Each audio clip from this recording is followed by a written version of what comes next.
One thing that playing Nazi zombies has taught me, during a zombie attack, if you make one stupid move, you're so screwed. Picture is relevant. Hey, boys and girls, Chuck, AskACapper, quadriplegic gamer. Hope you guys are all doing awesome, having good games. I wanted to put out a video.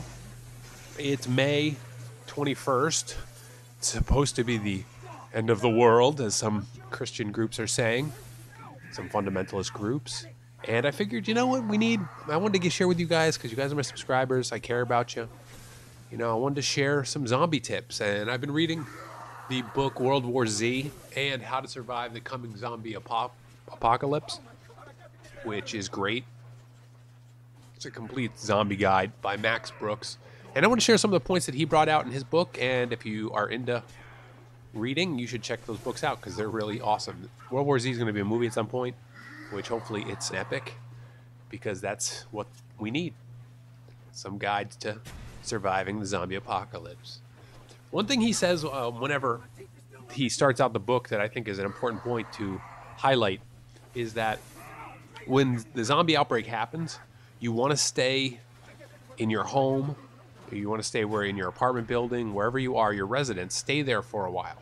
Don't be like everybody else who's going to be running into the streets, probably looting shopping centers and gun stores, because those are the early ones to die.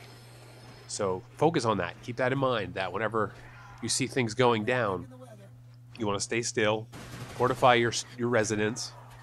And he talks about, the idea that you want to, if you're in a 2-story dwelling, go move everything upstairs and then destroy the staircases. Because I'm imagining, the zombies are going to be more like the ones from Walking Dead, maybe, and not as much those from 28 Days Later, which I consider zombies, even though there was a virus and whatever. But point being, you want to hold up, destroy your staircase so they can't, because zombies can't really climb unless they're in a Treyarch game and they can climb up chains and things like that. So keep that in mind. It's important.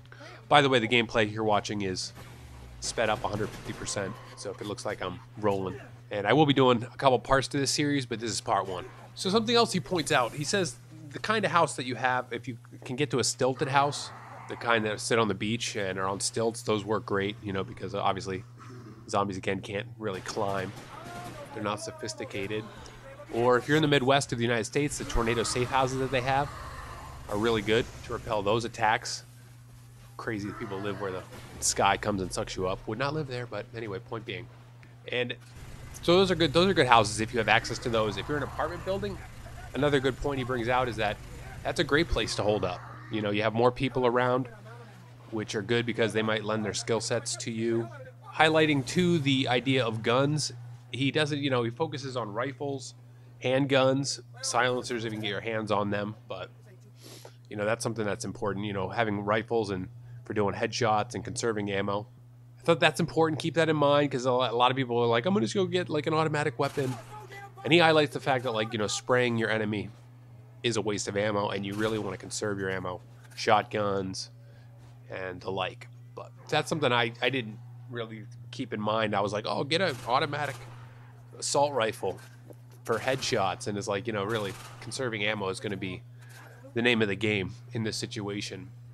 I thought another good point that he brings out, and he brought it out in World War Z too, when he was highlighting the government attempts to fight off zombies, that zombies have no fear.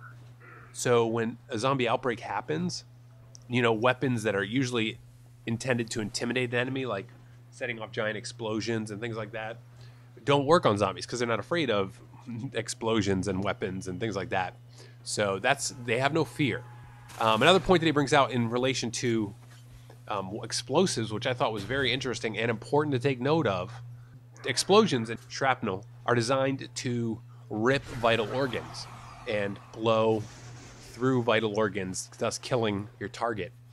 Whereas zombies don't have that issue, that situation. They don't have vital organs. So explosives don't really work in that scenario with zombies, except for it might make them crawlers, and that can be even worse in that situation. So, when you're playing Nazi zombies, of course, yeah, explosions work. Keep that in mind when you're dealing with the real zombie apocalypse. Man, it's May 21st. The day's almost over. Where's this apocalypse? What's going on? I want some zombies. But anyway, moving on. Another point he brings out is zombies and fire. You know, a common misconception is that, you know, with fire, you burn the zombie. But he says the point that you want to keep in mind is that when you light a zombie on fire, they're not going to be afraid of the fire.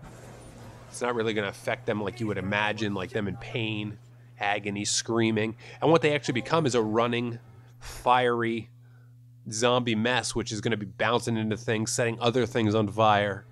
So definitely something scary. Keep in mind that, yeah, fire, you want to use that as your last ditch effort in dealing with a zombie, because you just turn them into fiery zombies that are coming after you and want to kill you. So those were a few things that he brought out that I wanted to share with you, since it seems that, you know, the world's ending and we're going to probably have a zombie apocalypse on our hands. And I want you, my subscribers, to be prepared. Please support custom button remapping. Petitions down below. This is my zombie squad, my apocalypse squad.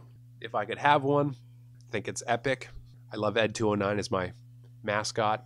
So awesome. And Terminator for weapons expert, you know, whatever. That's just what I thought. I'll try and put a template down below that you can fill out yours. That'd be great too. And I hope you guys survive and to see my next video. See you Sunday. I will be uploading part 2, I hope. Unless I've died. Game on, gamers. Peace in your crease.